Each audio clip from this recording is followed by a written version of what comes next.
Okay, so the last thing I'm going to do as I prepare for recording, the recording session where, drums, bass, guitars, and vocals, everything with the musicians, I'm going to go through and turn off some stuff in the programming especially, and sort of organize that and get me towards my goals as a starting place. Some stuff I'm going to edit. Some stuff I'll turn off because I know I don't want to use it after having all the elements come together and doing a little bit of evaluation. Some things I may turn off and just defer the decision of like how I might want to use it till later.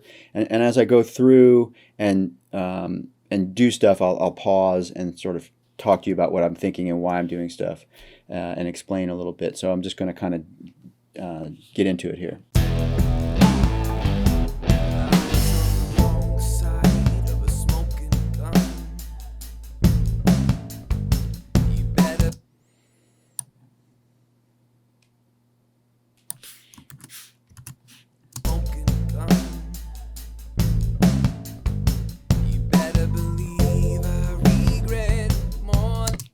Okay, I'd already turned off the snare samples, the electronic snare and the other snare sample for the first verse. And now I'm realizing, I'm not exactly sure where we're going to land in terms of a recorded drum pattern with the drummer, but I definitely hear these the kick 1 and 2 samples because they have they sound more like a drum kit. And there's more transient information with them. I hear them flamming with the drum kit, so I want to get rid of it for that reason. I want to reduce the size of the and force impact of the drums in this first verse. And this kick 3, it's a bit softer sounding, and listening to it with the drum kit kind of makes a nice addition to the sound. They're still flamming a little bit, and I'm going to have to, obviously at some point before we finish this, the production on the song, I'm going to have to decide what has to be moved to agree with what. Will I adjust what the drummer's doing to fit more with where the samples are landing, or the other way around? That's going to become an aesthetic choice based on how I want the vibe and the feel to kind of come across. That will be dictated by over time through the production, with how, sort of how rock and how performed we want certain sections to be. I probably would tighten up the play drums a little bit more in the verse to these samples, so that I had more of that contemporary feel where things are a little bit more on the grid, things feel a little bit more looped. And it feels a little bit more sampled. But then when we get to the chorus, where we're gonna let the real rock vibe of the song, that's where we're really going to showcase it the most. I might leave the drums just played a little bit more naturally and move some of these samples to the drums. These are just things to think about, things that I'm mulling over in my mind already, but I'm not ready to commit to it because I haven't engaged the artist and I don't know what some of the performances will become. I'm just sort of working on the basic ideas.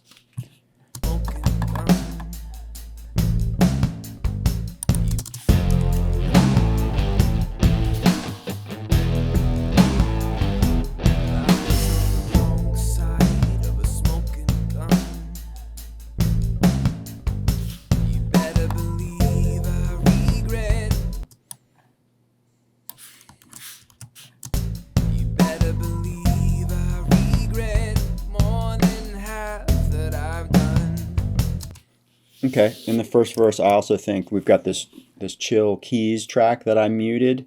The echo vibes, it's basically doing the same part,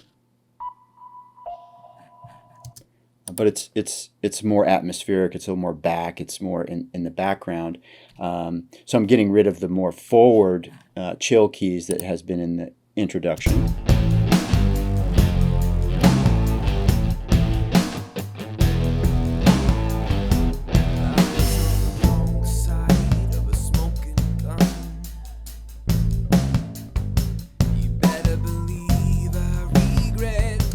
it just helps, and that's the reason that why I have Spencer give me different flavors of some of the same parts, so that once we get a feel established, that we can, but based on having different sounds available, we can kind of change it up, and so it stays kind of consistent and familiar, but we're changing the look of it a little bit. It's just like it's like wearing a different pair of shoes with your favorite jeans. So I'm just going to listen from there.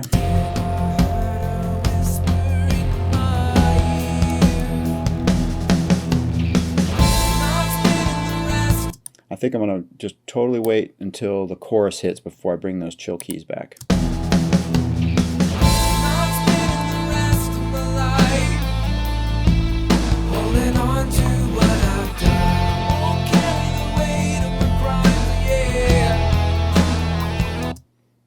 Okay, there's these. I want to listen to what these hits are doing.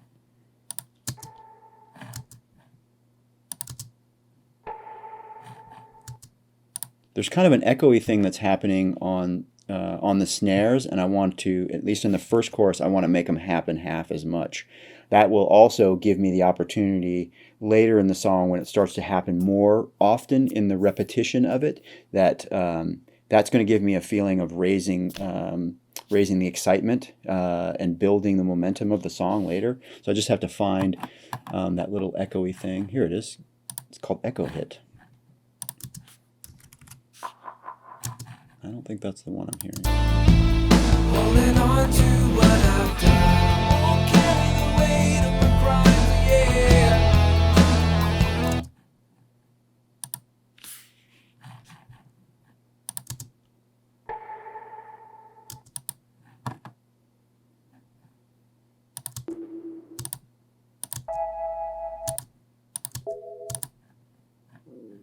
Why am I not finding this? Is it this?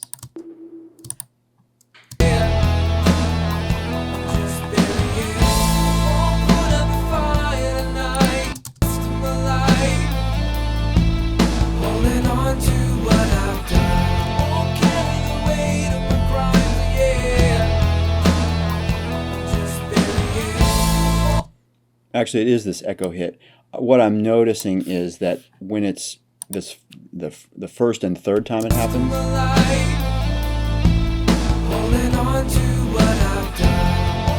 I like the sound of it in when the guitars and the vocal are doing something together, but when I hear it in this space where the vocal goes away, it feels like it's filling in a space. I want to let the song breathe right now. So I'm just going to mute those out. And so we're just going to have that happen a couple times. In the later chorus, like I discussed, the idea of having it in there more often, I'm going to leave it that way for now, and see how that ends up feeling. Oh, another thing that we're going to have to talk about and deal with, and sort of rectify a little bit, is I have a bass keyboard playing part of what the real bass is doing.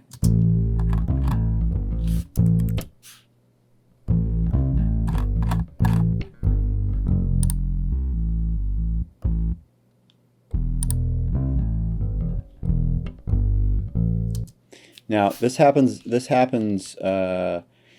because you can hear so much, especially in low frequencies, you can hear so much things that, like the intonation, like the tuning of things, and you can hear them. It's a little more sensitive in the low frequencies. If things are not lining up, you can hear that they're a little bit discordant and a little bit pitchy with each other.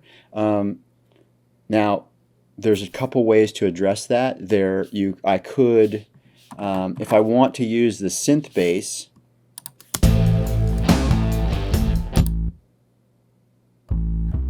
as just the very bottom, because in contemporary music there's 808s that are used for bass. There's like a lot of big sustaining low frequency stuff that's kind of done with keyboards and drums, even just a synth bass. That feels kind of modern and contemporary, but this is a rock song, so it makes sense that we would also want to have a bass in it.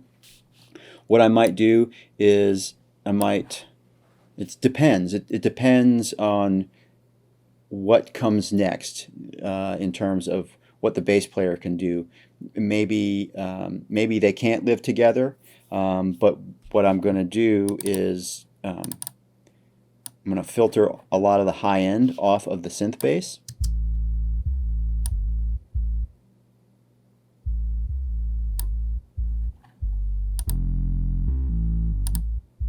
I'm just gonna let it live down in those like sort of subby, really low frequencies, and just on small speakers and headphones it'd be kind of a feeling, but like on bigger systems it's gonna be like in a club or just on a louder playback. You're gonna feel it a little bit more. It's gonna have that size, and then in terms of the bass part might need to change a little bit to fit to what the keyboard bass is doing, or vice versa. I might have to do the keyboard bass over based on what the bass part becomes. But to make them live together a little bit better, I'm getting rid of the low frequencies. I got rid of the high frequencies on the synth bass, and now I'm going to dump off some of those low frequencies that are in the bass instrument itself. So they're not so much on top of each other, that hopefully they can work a little bit better in harmony.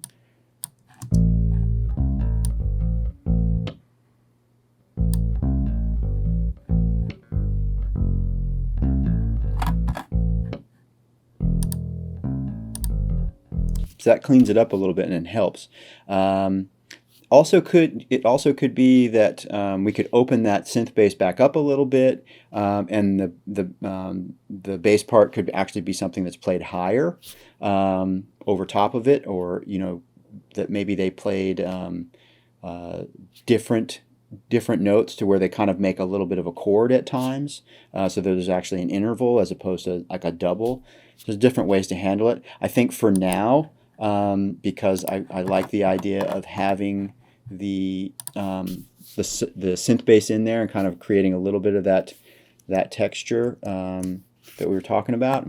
That's how I'm gonna keep it in the intro and the choruses. I don't know if it's gonna survive in the verses or not. The second verse is not in the first verse, but so that's a way to kind of have those things live together. And this is recording a record is a journey, and I'm giving myself a really good place to start creating the tools that when Graham shows up and we start recording, I'd say, hey man, this is what I did. These are some of the ideas I have in mind, and I can demonstrate it, and then we can record to it, and we can sort of work through and figure out what needs to be important, what needs to change, and what we're using to kind of give this song a little bit of new dimension. So I'm just gonna keep listening.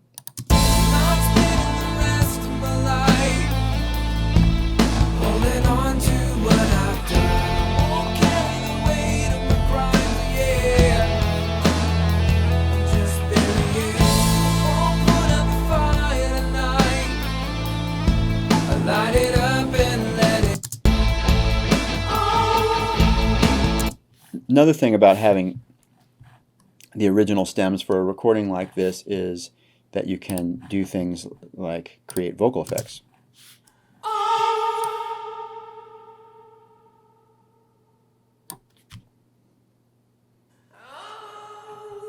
So what's going to be kind of neat about that is that the original vocal, I could use the original vocal as a double vocal. I don't have to use it at all. Maybe it stays the lead vocal, but by creating these effects off it, when Graham sings the song again, that's going to happen for him in that tag while he's singing that. That's going to kind of feel cool. I feel like that this first one is a little bit loud in comparison to the second one, and I kind of just want to turn it down so that I can balance it in a place that's going to be better for just sort of a static balance across the board. Carrying on.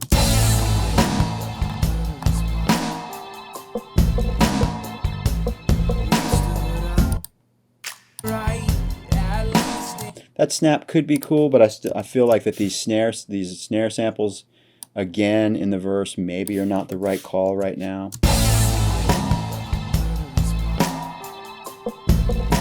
The snaps feel like a little bit much right away in the verse, but I'm going to edit them out for the first half and see what it feels like to have them come in the second half. In an arrangement, I'm always looking for development. I'm looking for you got to have dynamic. You got the chorus comes up, and then you've got the tag sort of bit, and we've got the verse. I want the verse to come back down, but I want it to come down in a different way than the first verse, and have it feel a little bit more expanded, a little bit more developed.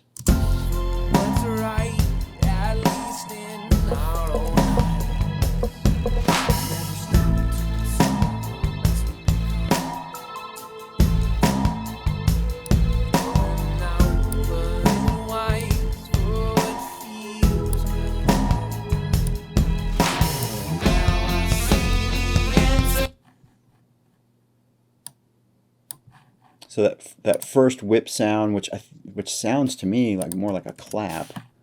Let's listen to it. Well, it's like a reverse clap.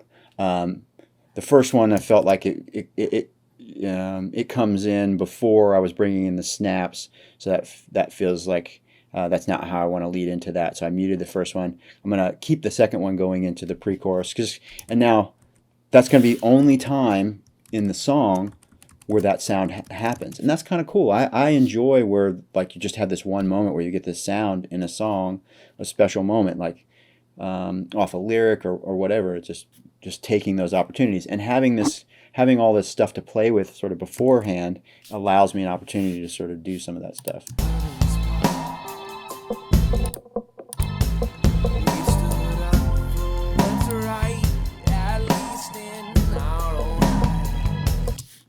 And now I'm also I like this what's called the verse loop. It's this almost sounds like a hand drum, and you can hear that it's kind of got some distorted delay on it. I like having that in there. Just it's a little bit loud. I kind of want it to be more subtle, and in the background, just kind of adding like this a cool dimension, adding a rhythm, but without it being too forceful.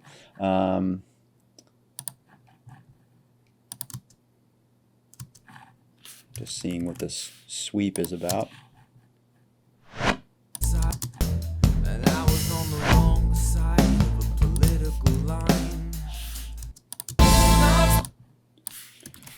Turn this one down.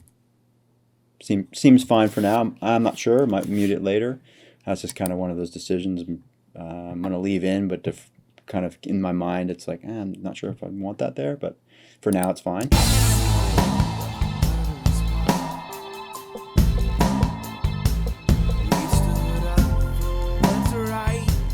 And now because the track's fuller and the size of things have come up, I'm not the kick drum sample issue I was having earlier doesn't feel as pronounced, but because we've been saving the kick drums for the choruses, I might see about pulling kick drum 1 out until the pre-chorus.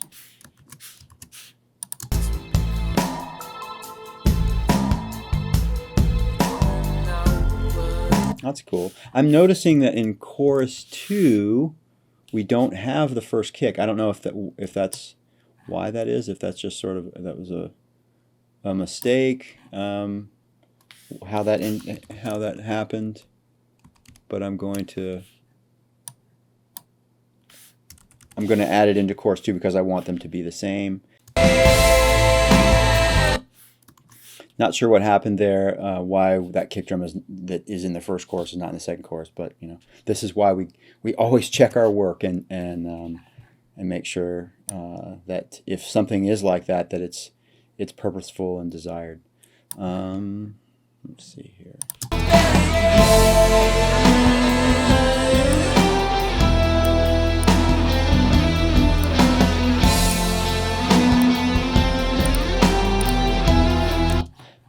Like I said, I turned earlier about the acoustic slide because I wasn't sure because it doesn't line up perfectly with what it's doubling. but it also is not meant to be super loud. So I've turned it down, and listening to the section, it's adding some cool atmosphere, and I'm not bothered by any timing discrepancies. So let's just listen to it again.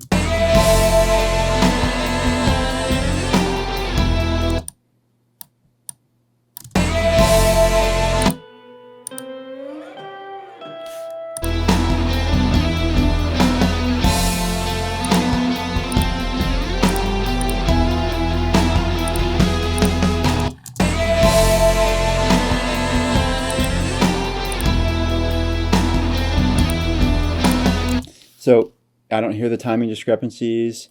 It's not super audible. Like I can't necessarily specifically pick out the slide, the acoustic slide. But when I turn it off, when I've been turning it off, the dimension and vibe kind of goes away from the leading part. So it does make a difference, even though we're not hearing a lot of it. It's almost like it's almost where you might balance like an echo or a reverb in things. It's part of the background and part of the texture and depth that I'm creating in the track.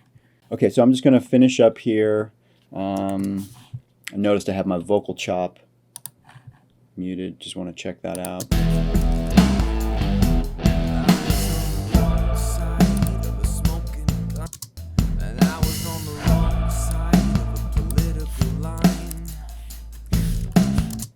I don't need that vocal chop there in the middle. I think it's really cool coming into the verse. It's this very forward sound that it sounds contemporary to me. That type of a sound. I hear sounds like that in electronic music and pop music.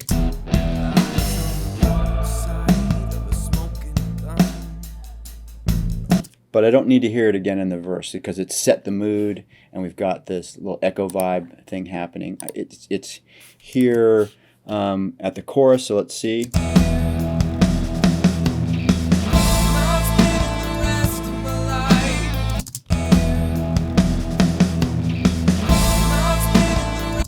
I don't really like the color, and it doesn't sound wrong to me, but it's at the top of the chorus. It doesn't really feel like the right thing to me. So it's not that it's wrong. It's just like I'm not really sure that I want that there at the top of the chorus. So I've muted it and we'll listen to the top of the chorus one more time.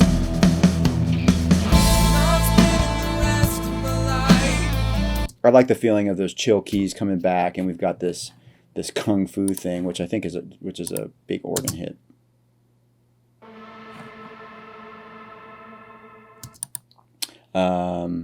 It's some sort of keyboard hit that's been put through something like Valhalla's Shimmer, something that's got some sort of like pitched octave echoes, and that just sort of like generate on and sort of give you this cool texture and tail.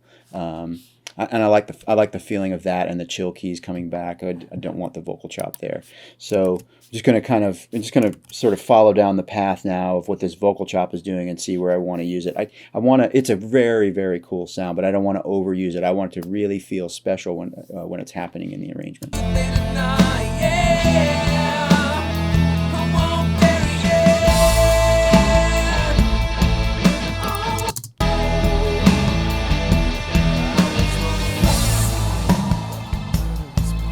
It's cool there going into the tag, but I don't feel like I need it at the top of this verse.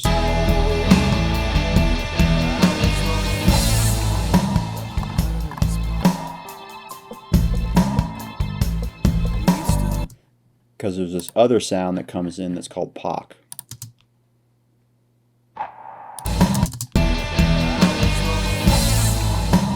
So it's a very similar, where it comes in the arrangement in terms of like the transition into the verse. I have a very similar sort of like big kind of cool sound that's happening, but it's not the same sound that happened at the top of the first verse. So it keeps the feel there, but it's giving me a different dimension of sound, and I think that it kind of keeps things interesting, keeps things familiar, keeps things impactful, but it's a different sound. So just now, do we want this vocal chop in the middle of the verse?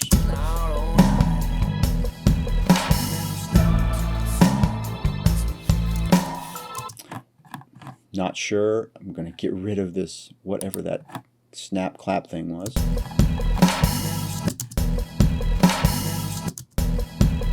Is it this? I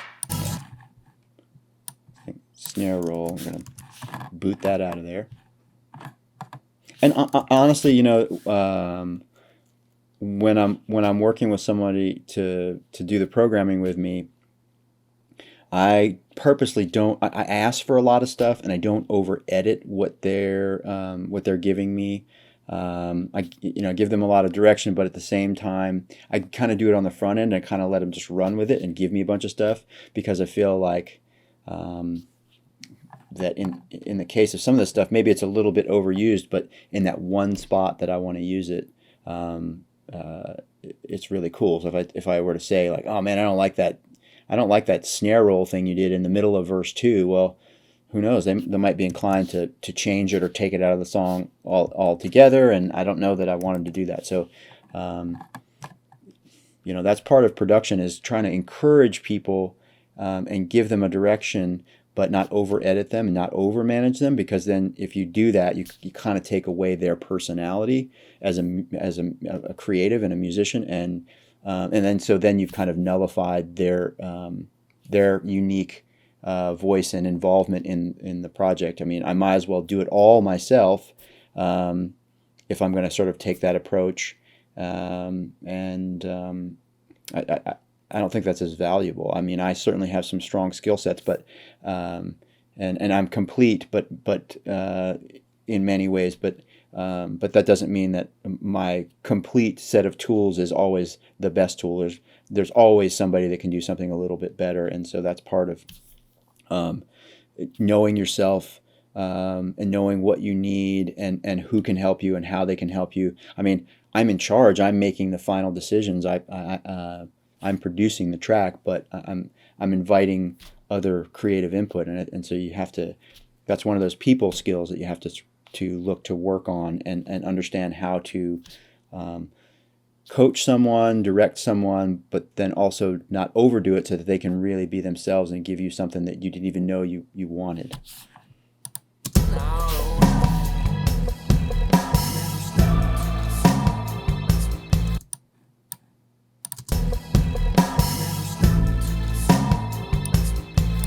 We can hear that the organ plays the organ that's now in plays a similar sort of like hit there where that vocal chop is. So there again, I don't need it. This is great. I'm just I'm getting it down to the most essential places that it's happening. And so far, I've got it twice in the song, but it's making a big impact.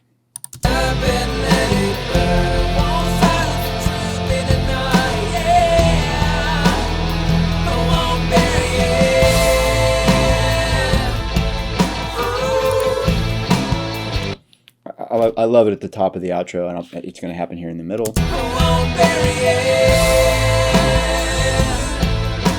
It's great. I love it. I love that's also a very modern, contemporary way of arranging. Is you've got these elements that are happening throughout the progression and journey of the song, and they're sort of building up, and then.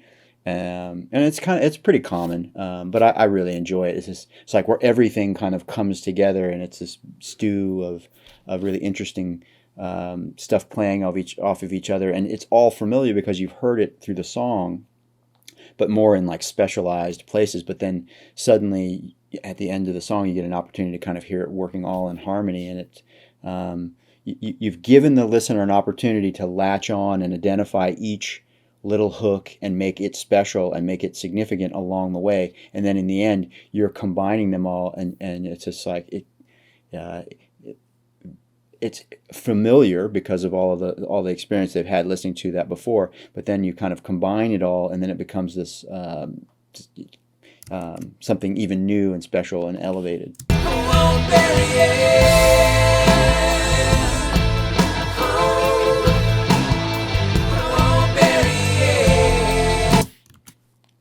I feel like I'm done. So what's going to happen next is, well, I'm gonna temporarily mute this electric piano in verse 2 because I'd like to try to do something else. So now what's going to happen is we're going to, ahead of the musicians showing up, Danny and myself, Danny's my assistant, we're going to add all of the recording tracks that we're going to want to put in the song. I'm going to put in a new bass track, drum tracks, the drum tracks we're going to need for that. Some electric guitar tracks. Probably just start out adding 4 or 5, just because of all the stuff that we might potentially be replacing. I'm not saying that we're going to replace everything that was in the demo. We very well may use some of the demo stems.